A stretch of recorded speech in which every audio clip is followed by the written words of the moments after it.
পবিত্র ঈদ উল ফিতর উপলক্ষে ট্রেনের আগাম টিকিট বিক্রি শুরু হয়েছে আজ। প্রথম দিনে আগামী ২৪ মার্চের ৮৫% অনলাইন টিকিট বিক্রি হয়ে যায় মাত্র ২ ঘণ্টাতেই। অন্যদিকে বারবার চেষ্টা করে হতাশ হতে হয়েছে অনেক যাত্রীকে।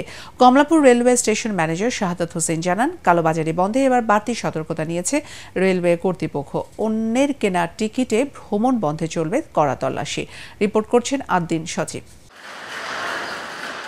ঘরে বসেই ঈদের ট্রেনের টিকিট এখন করা যায় ঠিকই, কিন্তু তা হাতের মুঠোয় আনা দুঃসাধ্যও বটে। আগামী ২৪ মার্চের জন্য অনলাইনে পশ্চিমাঞ্চলের আগাম টিকিট বিক্রি শুরু হয় সকাল ৮টায়। ২ ঘণ্টা যেতে না যেতেই উধাও হয়ে যায় প্রায় সব টিকিট। রেল কর্তৃপক্ষ বলছে, একটি সিটের বিপরীতে চেষ্টা করছেন অনেকেই, কেউ পাচ্ছেন, বেশিরভাগই পাচ্ছেন না। এটা একটা চেকিং এর যে ব্যবস্থা ওটা রাখা উচিত, কারণ হচ্ছে সেক্ষেত্রে একজনের এনআইডি ইউজ করে আরেকজন প্রতারিত হবে না। এটা 100% শিওর যে সামহাও ওরা কিন্তু এটা হোল্ড করে রাখতে পারে।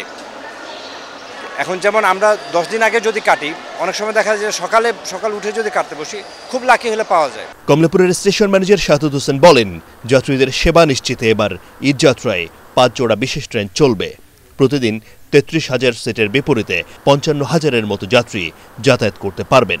আমি এই সার্ভিসটা ওই যাত্রীকে নিশ্চিত করার চেষ্টা করি। সেক্ষেত্রে যদি আমি ওটিপি বন্ধ করে দিই, সেক্ষেত্রে আপনারা দেখবেন যে তখন টিকিট কালোবাজারির নৈরাজ্য চলবে। ৫৫ থেকে ৬০,০০০ যাত্রী পরিবহন করার আমাদের ক্যাপাসিটি।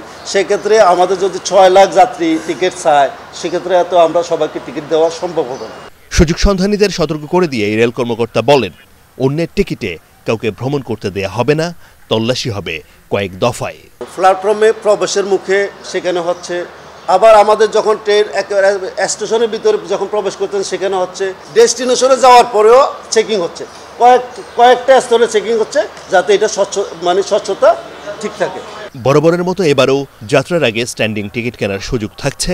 আগামী ২৫ মার্চের আগাম টিকিট মিলবে ১৫ মার্চ। আদ্দিন সচিব, এটিএন বাংলা, ঢাকা।